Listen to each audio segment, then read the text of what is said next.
live. We're going to have mono white humans from Hammertime from Travis Brown. I see there we saw him last round managing to take down against mono green Tron, but this round they are going to be against, I would say, kind of one of the better decks, more favorite decks that people are leaning towards right now. 4-color elementals with 4 copies of the One Ring in the main. Going to be interesting how this one pans out. I'm going to get a new to speak in my ear and tell me which game we're moving into. Oh, we're going to start in straight from scratch. Game number 1, ladies and gentlemen. So we get to bring it all in entirety. So I'm actually in a Discord with Travis, and one of his primary weapons in this matchup is Strict Proctor, which you might have seen in Pioneer Azorius Lotus Field. But here it serves a different role, which is it just tries to shut off basically the triggered abilities from all of the Pitch Elementals or Omnaths. Oh, looks like we got some technical issues there, so we are going to move across to us. You get to see our beautiful faces on the screen for you. I have no idea what I'm looking at there, but here we are. Welcome if you are just tuning in. My name is Will Hall.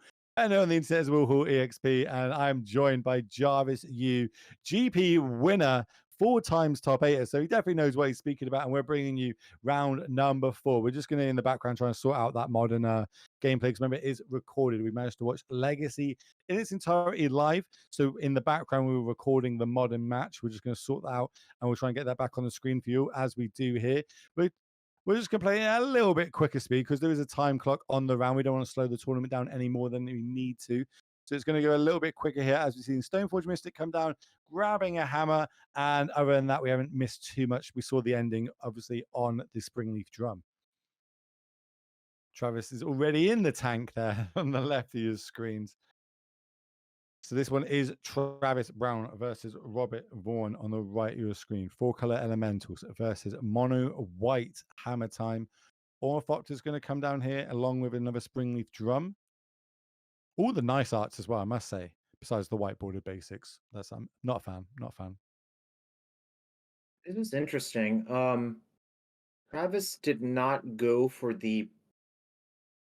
Wait, I guess he Stoneforged for Colossus Hammer. Yeah, so correct. There's not even anything really good to do here.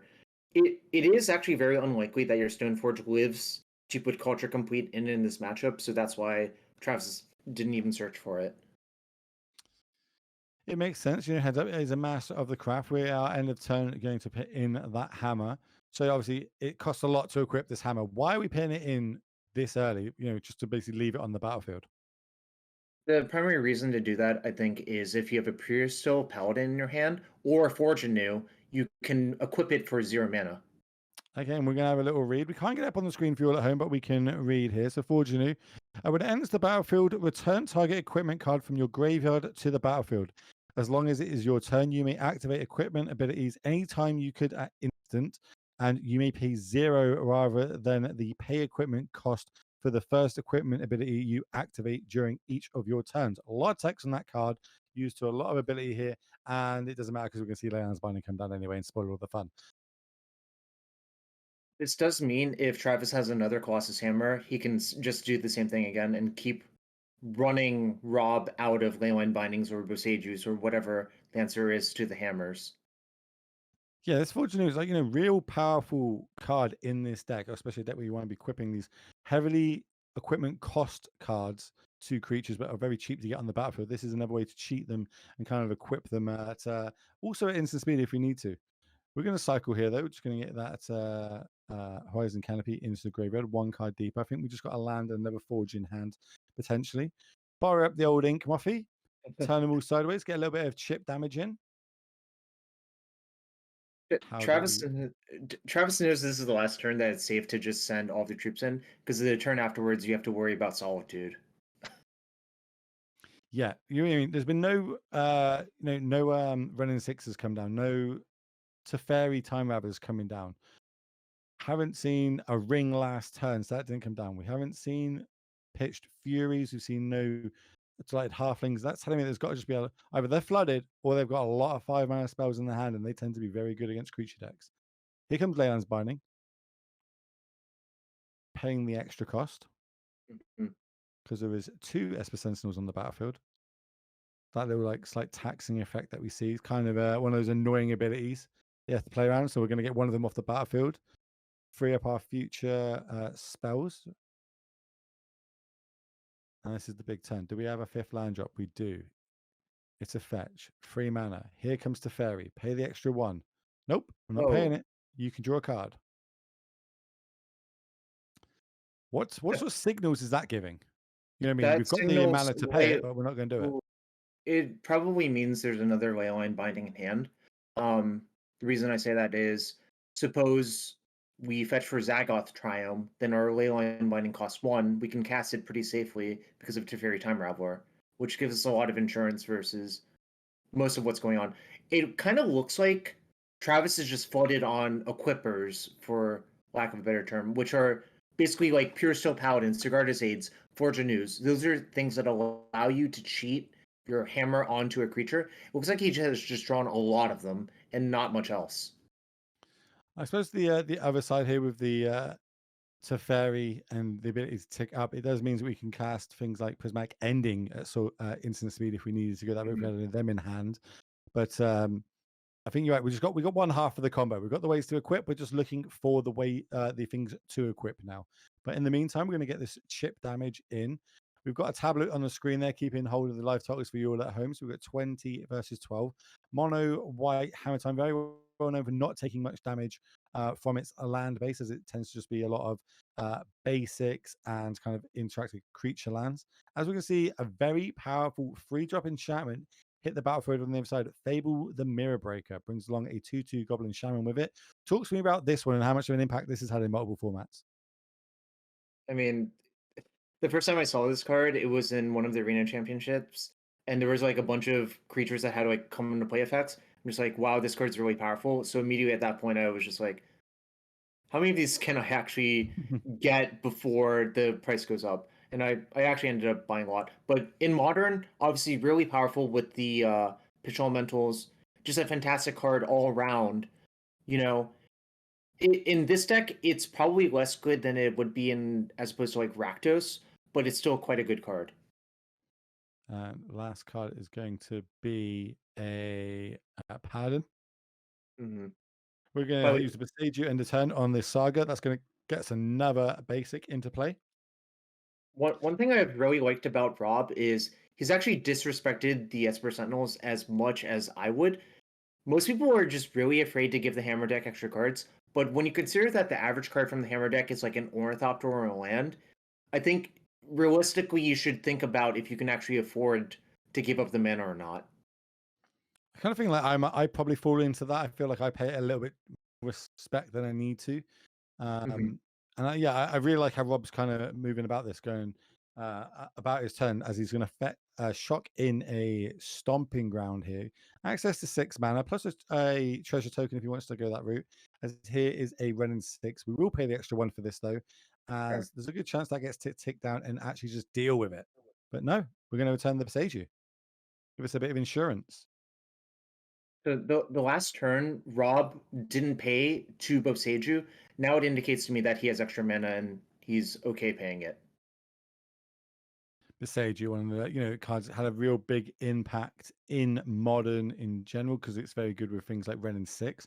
It kind of was one of the better reasons of why Tron was kind of having the decline. Now we see it kind of picking up a lot in the format because of the one ring that is now imprinted and all the extra powerful effects it has, because it's got quite a good matchup versus these 4-color decks. It can go a bit bigger and white than them and a bit quicker speed, so to speak, just needing the 3 Tron lands on the battlefield. So you do see these 4-color decks kind of lean towards 2 to 3 copies in the 75. Having a little look how many we've got in Rob's list. It looks like we've got 2 in the main and 1 in the boys, so full 3 copies for him, as well as a Crumble to Dust. That shows you how much respect they're paying towards that matchup. Here's the Besage. Another basic planes here for Dave. Forgot his name. Is it still? It's Travis. Travis, thank you. A lot of names floating around on my bit of paper in front of me right now. Kind of running out of resources though. Really needs to find an equipment to start getting this big chunks of damage in. He's managed to do 10 life points so far, but he's got to contest with these planeswalkers on the battlefield. A flipped Fable Mirror Breaker now. And here's an Omnath. Now, this is our Mm. way to gain some value, gain a bit more life up, potentially play 2 spells a turn. Like if a Fury or something like that came down now, it'd be pretty back breaking. But we're just going to gain the life, go up to 14, 2 cards in hand, and pass it back. That is that there's a Saga potentially. We'll have a little look at how we want to go about this. Remember, these players are not playing this quickly, ladies and gentlemen. Okay, Oh my god. okay. It's This a was not on target. my bingo sheet. Hold on. I believe you said Amir's Call was not going to be cast. I did let it was not on my bingo sheet. So now I have to get up and read everybody at home because I know there's a lot of people going, what just happened? So for triple white and 4, you can cast this sorcery land. It basically says create 2 4/4 white angel tokens with flying, and non-angel creatures you control gain indestructible until end of turn. Was it not on my bingo list? But here we are. We've got it. There's an extra 8 power added to the battlefield, and everything gets indestructible. Also, Travis looked pretty happy while he was casting that. You know what I mean? Like, these are the sort of things we watch in coverage. This is the things we want to see. Let's have a little look at what's going to play out from here as we go back to Rob. What can he do? We're going to tick up the Teferi. So, but it was actually a little bit more likely that this would happen because he got Boussage'd a few times, I would say. Yeah, there is a slight downside to Boussage'd. You do need to keep getting it. And a lot of decks in Modern, though, don't play too many basics. This is going to be the exception, playing a full 10 basics in the main. Okay, we're animating everything. Everything's getting animated here. How much damage is this, Jarvis? 1, 2, 3, 4, 5, 6. This is 14 damage. 4 of it, 8 of it, 10 of it is in the air, and 1 potentially is unblockable with haste if we want to go that route. Bunch of it is infect though. It's kind of hard to track the infect count. I haven't been keeping track myself, so I don't really know. We'll find out, I'm sure, if it's actually going to be relevant. It looks like the life total is obviously super high because Omnath is on the battlefield, being able to gain 4 life per turn. So we are going to prioritize taking out these planeswalkers. Yep, we're going to pay the extra 1, make the Ginger Brute unblockable unless it's by creatures with haste. This is telling me there's a little bit of weakness over on Rob's side. Not got too much going on in his hand. So one thing that could happen is if Rob actually has an elemental, what you can do is you can play, say, Solitude, target something, make a copy. The copy has haste, so then it can block the Ginger Brute.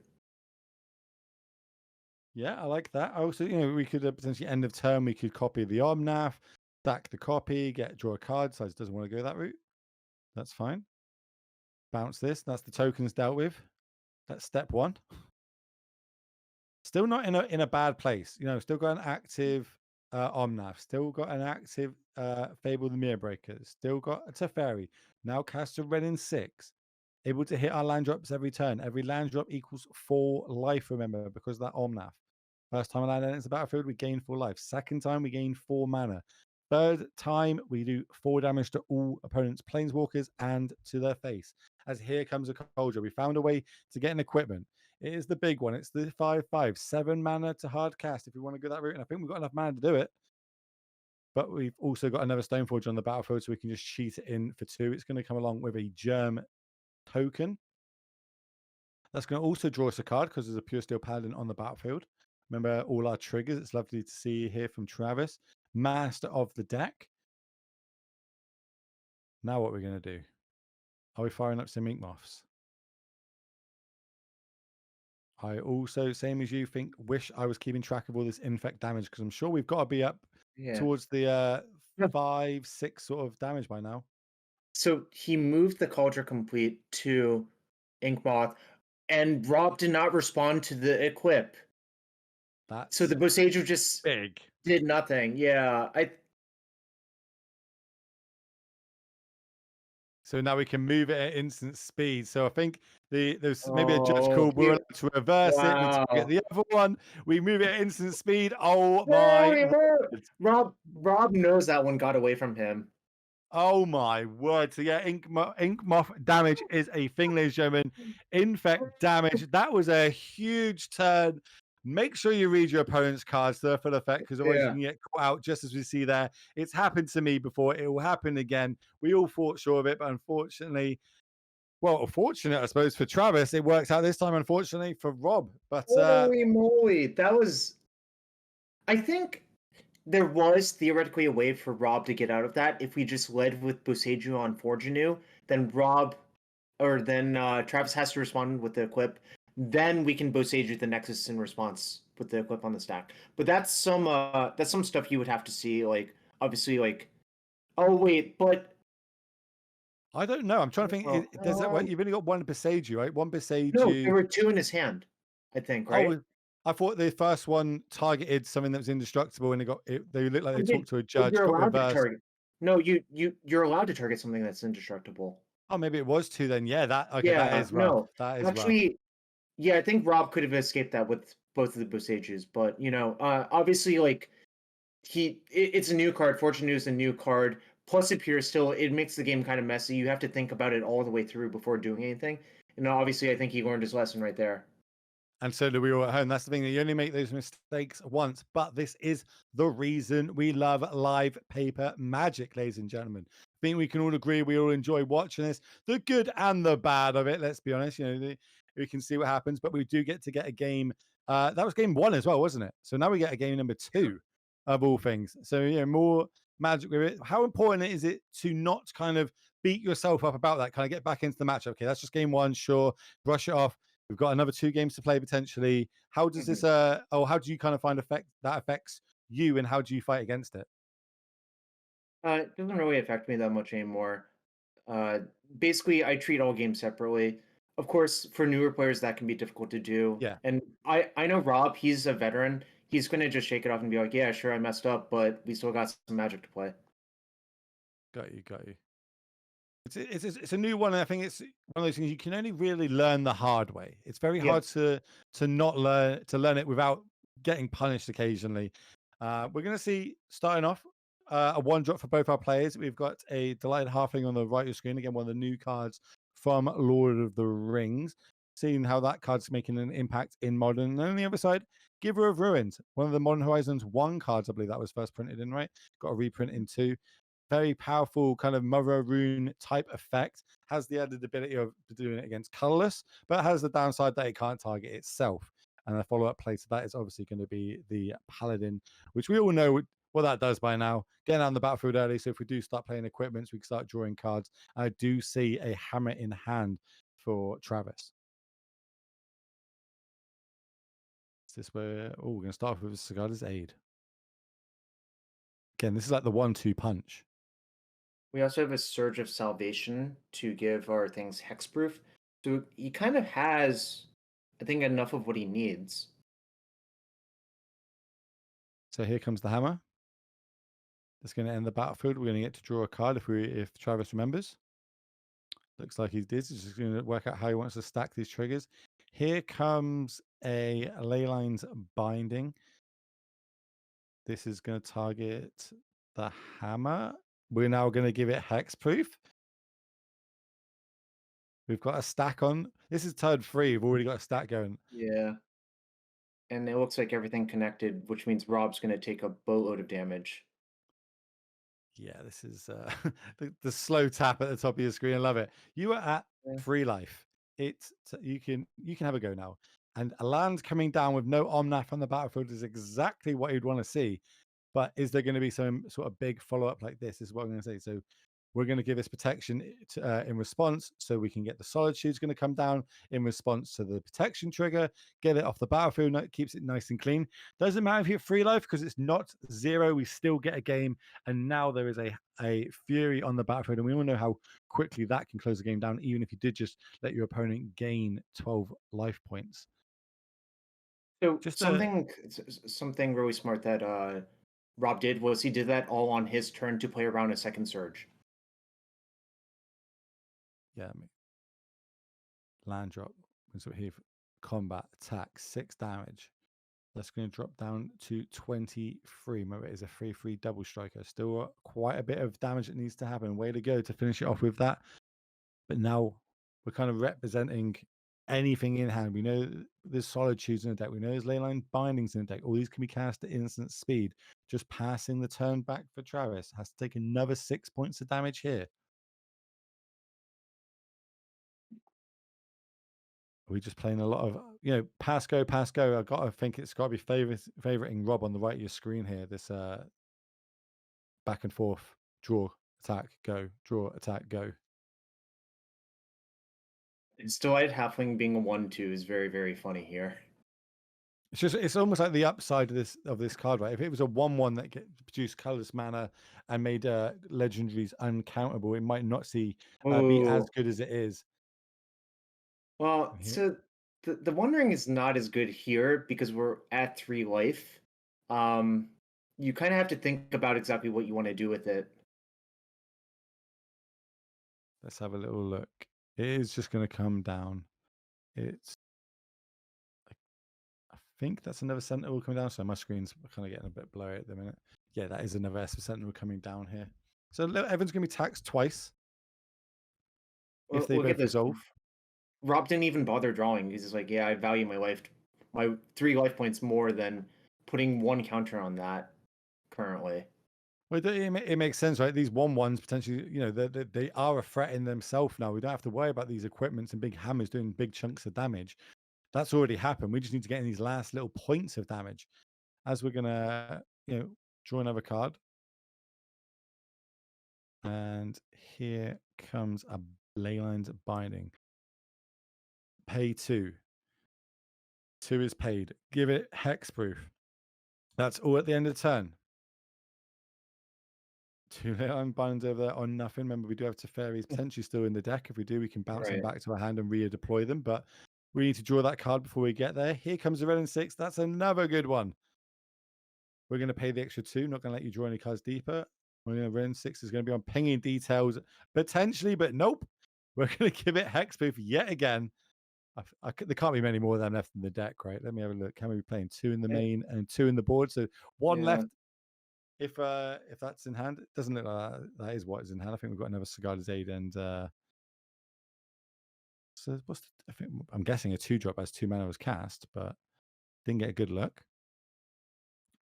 Rob's having a little look there, having a read. Doesn't want to fall short of any cards yet again. I'll give you everybody at home an insight of what this does. Search for 1 white is an instant. You and permanents you control gain hexproof until end of turn. Prevent all damage that black and red sources would deal to creatures you control this turn.